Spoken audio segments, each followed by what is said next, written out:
Pangit niya. Ay, oo, dali.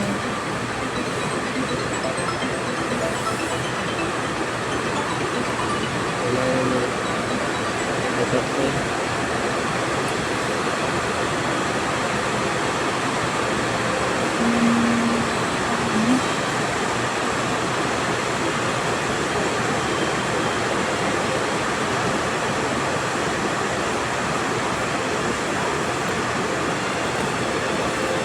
Dali ang tubig.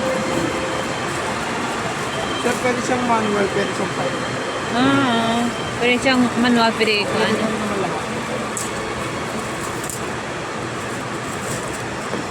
Ito yung sa hose niya. Para dun sa drain.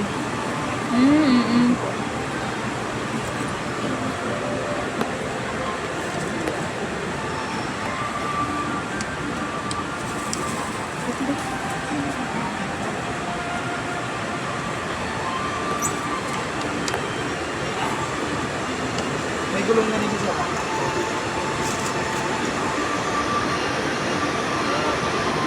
Parang saan pa natin tayo ito.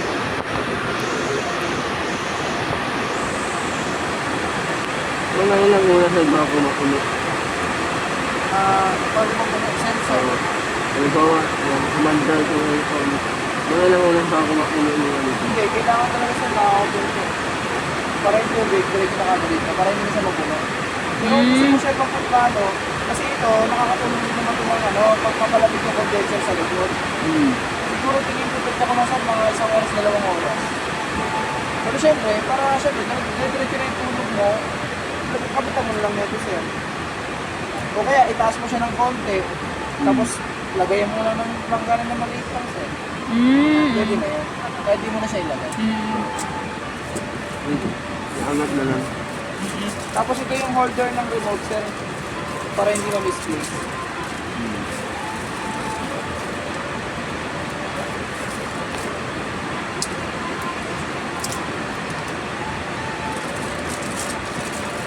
Ano yun?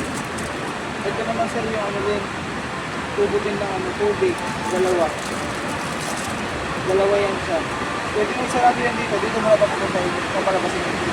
Okay. Pero mas maganda dito sa ilalim, para lahat talaga takla.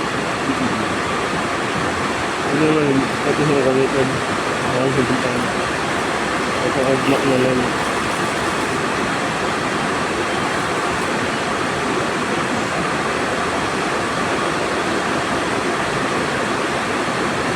Ito lang yung on and off sir. Naka-automatic mode na yan sir. Bagal.